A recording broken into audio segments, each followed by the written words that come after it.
All right, this is the fourth lesson in Unit 2 of Weimar and Nazi Germany. We're going to look at the Wall Street crash of 1929 and how it impacted the lives of regular Germans. Now, this is a very important turning point to the Nazis' rise to power. None more so than the fact that many historians actually have the argument that without this event, the Nazis may not have had the electoral success which led to Hitler becoming Chancellor in January 1933. So we need to look at what the Wall Street crash was, look at the impact on normal citizens, and infer what impact it would give on politics. So this is just a little starter. If you write the subheading, what was the Wall Street crash, and you work through these gaps. So it says in Germany, lots of people blanked their money into the stock market of blank. Now, if you're not sure what the stock market is straight away, it is really important that you understand that some people put their money into certain stocks so that their money can increase.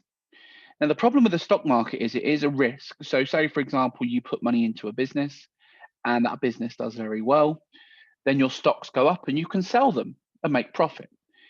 If you put money into a business and that business fails, then your money could basically be lost overnight. So the stock market changes daily, somewhat hourly. So it is quite a volatile environment. And especially in America, Wall Street was something that made America very rich. But as you'll learn from this, it can change very quickly. So as I said, in October 1929, share prices began to blank, which meant people rushed to blank their shares. On Black Thursday, blank million shares were sold. This made people's shares blank. Within 1 week, investors had lost blank $1 million. The event was known as the Wall Street crash. It virtually blanked America. To make matters worse, in 1929, Germany's saviour Stresemann blanked. America now had to claim back all the money they had blanked to the countries across the blank. Your job is to spend 5 minutes writing that out and fill in the gaps, and then I will quickly go through the answers. Right, so the answers then. So in Germany, lots of people invested their money into the stock market of America. In October 1929, share prices began to drop, which meant people rushed to sell their shares. If loads of people end up selling their shares all at the same time, actually the value of the stock market will drop, which means that the country could be put into a lot of problems. On Black Thursday, 13 million shares were sold. This made people's shares basically plummet. And looking at that, I think that one might be drop. Yeah. So people's shares dropped significantly. Within 1 week, investors had lost $400 million. The event was known as the Wall Street crash, and it virtually bankrupted America. To make matters worse, Germany's saviour Stresemann died in 1929. And now for America, they now had to claim back all the money they lost, all the money they lent, to countries across the world. Now, this is why the Wall Street crash caused a worldwide depression, because there were lots of countries that were very dependent on the money from America, because America were going through a boom. And this was known as their bust. And this caused significant problems because so many people had to, well, they had to claim back the money, or basically it could cause more problems for America in the long term. So how does this affect Germany? So this is a flow chart of the Wall Street crash. Now it's probably best just to copy this down to understand it. So the first stage is America's stock market collapses, which leads to America recalling their loans back. Now, America recalling their loans, don't forget that Germany borrowed 800 million off America in 1924 because of the Dawes Plan. And this means that Germany basically owed America a lot of money back. And this goes back to the argument of Stresemann papering over the cracks, because as we said, loans can be recalled back at any time. And lo and behold, in 1929, this is where Germany were now in a bit of bother. So due to this, people of Germany begin to take their money out and banks in Germany go bust. So banks begin to run out of money very quickly. And because of this, the banks of Germany begin demanding loans back from the people and the businesses of Germany. So it's a vicious cycle. America asks for their loans back from the German banks. The German banks run out of money because German people begin to panic and think it's going to be similar to hyperinflation. And then the banks of Germany say that people in Germany have to give their money back because they're running out of money and the economy is beginning to fall.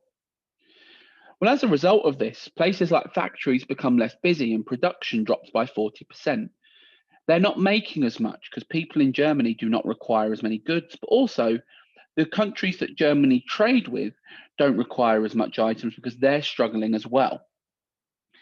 Now, because factories don't have as much demand, workers will straight away lose their jobs.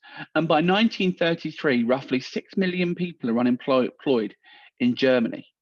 Now, don't forget, this is not just factory workers, but shop workers lose their jobs because people aren't buying as much anymore. It's just a vicious cycle due to the economy collapsing. People losing their jobs leads to crime going up, people losing their homes, savings, and livelihood. Now, one thing you must remember from this topic is it is not the same as hyperinflation. Hyperinflation happened because German government printed money. They did not print money in this event because they learned from their mistakes. Okay, so 1923 was hyperinflation and 1929 was a depression where the economy effectively collapsed.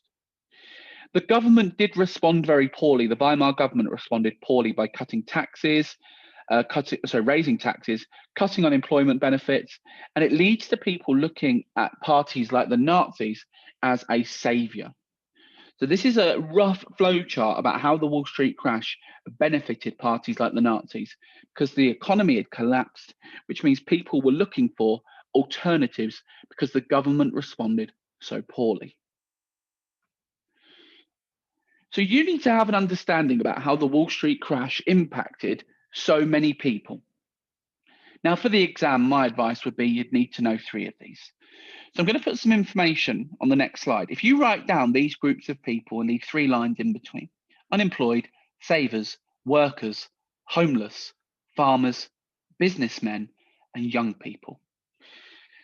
Now, the one thing you'll notice about the Wall Street crash is in comparison to the hyperinflation crisis, there were actually no winners of this event.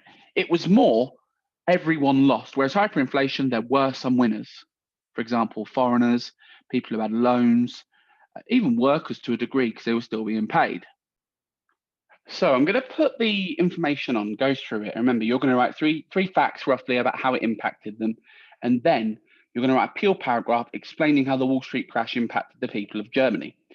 We're going to go back to this group of people later and look at how the Nazis began to appeal to them when we look at how the Nazis took advantage of the Wall Street crash. So, businessmen obviously saw their businesses close. This is because they were demanded loans back and businesses had no longer had the demand. If they did manage to survive, the income fell massively. Business owners also had to pay more tax to help increasing the high number of poor people.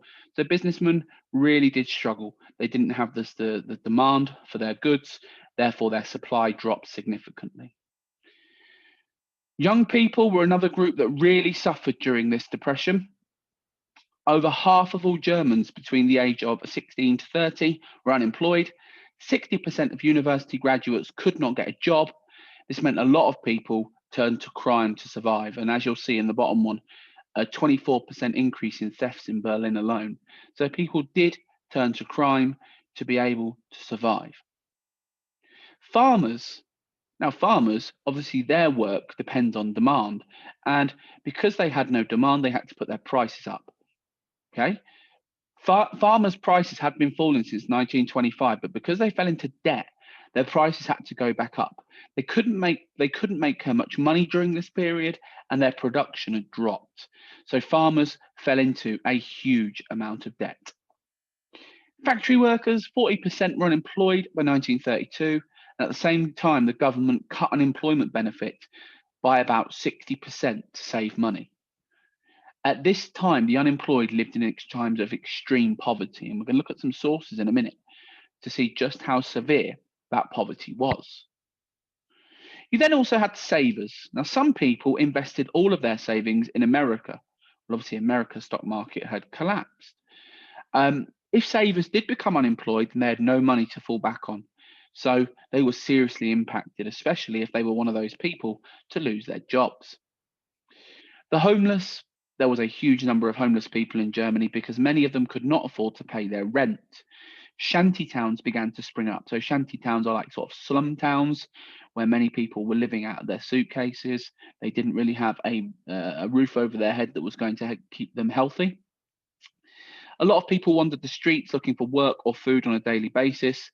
Boredom turned to violence. There was a lot of attacks on random people looking for money. And in terms of, as I mentioned previously, 24% of thefts went up in Berlin alone. So, just as a reiteration about what you've got to do for this task, 3 facts about how the Wall Street crash impacted each group, and then write a peel paragraph explaining how the Wall Street crash impacted the people of Germany.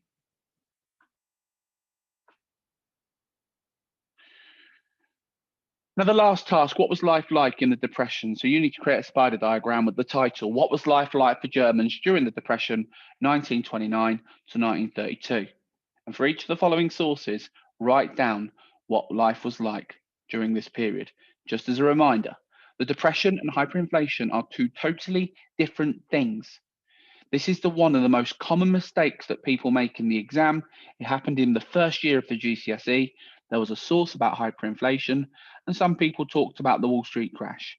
You must remember your dates here. So, source A. An almost unbroken chain of homeless men extend the whole length of the Great Hamburg Berlin Highway. It's the same scene for the entire 200 miles, and all the highways in Germany over which I ravelled this year. They walked separately or in small groups with their eyes on the ground, and they had the queer stumbling gait of barefoot people, for their shoes were slung over their shoulders. Some of them were tradesmen, but they were in their minority. Far more numerous were those to whom one could assign no special professional craft, unskilled young people for the most part who had been unable to find a place for themselves in any city or two in Germany, and who have never had a job and never expected to have one. There was something else that had never been seen before. Whole families who had piled all their goods into baby carriages and wheelbarrows, and they were pushing along as they plodded forward in dumb despair. I saw them, and this was the strongest impression left with me in 1932. I saw them gathered in groups of 50 or 100 attacking fields of potatoes. I saw them digging up potatoes and throwing them into sacks, while the armed who owned the field watching and local policemen looked on in the distance. What did it remind me of? The war. One of the worst periods of starvation in 1917 and 18, but even then, people paid for their potatoes. Suggesting there that this is more serious than what the war had an impact on. So look through this source and add facts around what life was like during the Depression. You could talk about things like lots of unskilled young people were looking for work. The highways, the motorways were full of people that were homeless. That's one thing you can do. Source B.